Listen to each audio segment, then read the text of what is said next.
If you think your ex was bad, wait till you meet these creeps. I'll show you 5 fictional villains so dark they could give Voldemort therapy bills. Brace yourself. These baddies don't come with a warning label. First up, Griffith from Berserk. Griffith starts as a charismatic leader, the shining commander of the Band of the Hawk, driven by an unbreakable ambition to rule his own kingdom. He's charming, brilliant, and inspires fierce loyalty. But beneath that princely exterior, he's hiding a ruthless hunger for power. His dream pushes him to achieve the impossible, leading his band to glory on the battlefield. But when his ambitions are threatened, Griffith's true darkness emerges. After a devastating fall from grace and brutal imprisonment, Griffith is left shattered, physically and emotionally. But instead of accepting defeat, he makes a choice that cements his place among the darkest villains in fiction. During the infamous eclipse, Griffith sacrifices his loyal comrades, his friends who would die for him, to ascend as the demonic Femto. He trades their lives for his own dream, watching as they're slaughtered by monsters, all for a shot at godhood. The betrayal is absolute. He destroys the very people who loved him most, leaving Guts and Casca broken in ways they can never recover from. Griffith's transformation isn't just physical, it's the ultimate corruption of hope, trust, and friendship. That's why Griffith isn't just a villain, he's a nightmare made real, a fallen angel whose ambition turns everyone around him into collateral damage. Next, Darkseid, DC's cosmic tyrant who thinks Monday morning meetings should last forever. Born as Uxas on the hellish world of Apocalypse, Darkseid clawed his way to power by betraying his own family and seizing the Omega Force, transforming into the god of tyranny. His motivation?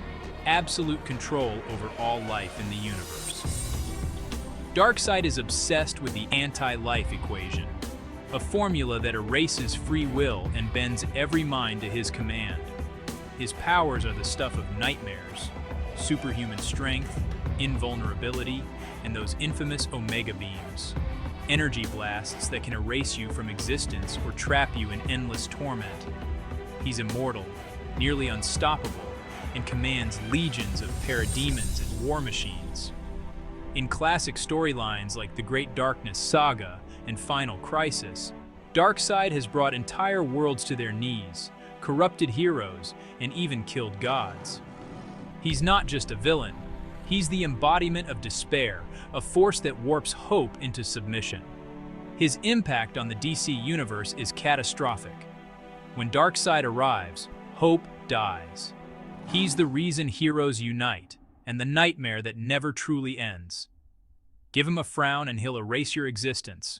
No HR department involved. And let's not forget Emperor Palpatine, Star Wars' wrinkliest puppet master. Long before he became the Emperor, Palpatine was just a cunning senator from Naboo. Seemingly harmless, but already weaving a web of manipulation across the galaxy. Behind the scenes, he was Darth Sidious, a Sith Lord orchestrating the fall of the Republic.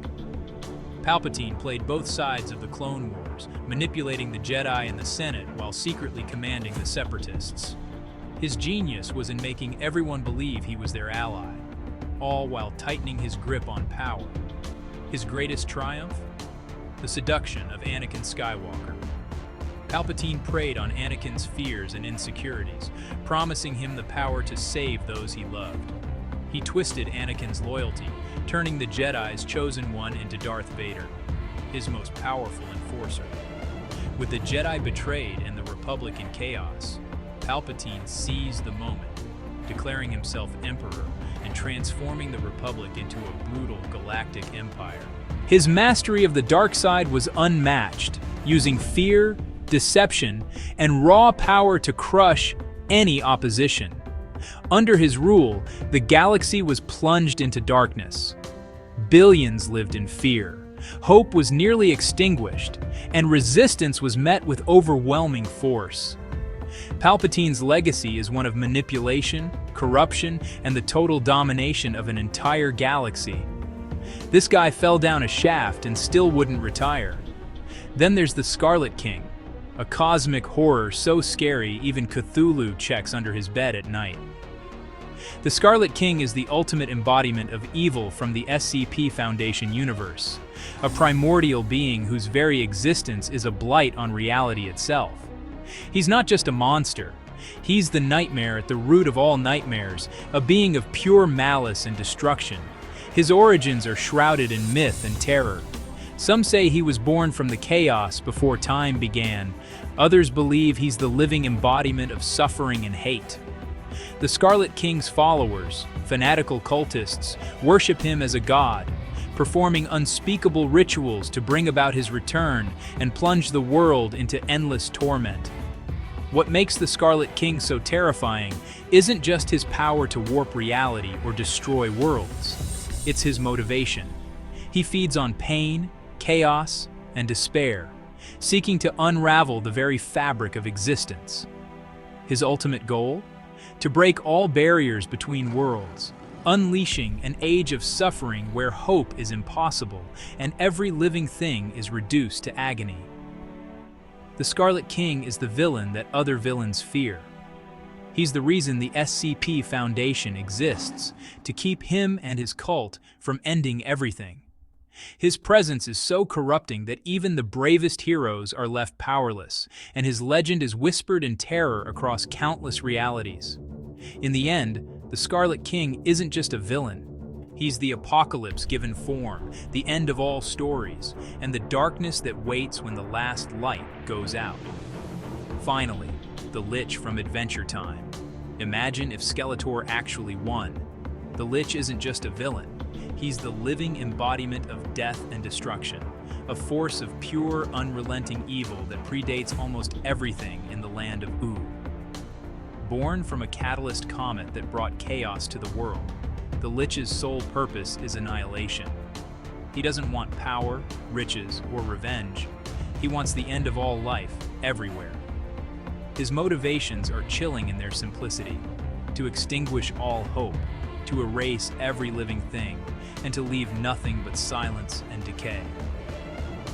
The Lich's presence is so toxic that plants wither, water turns foul, and even the bravest heroes feel despair in his wake.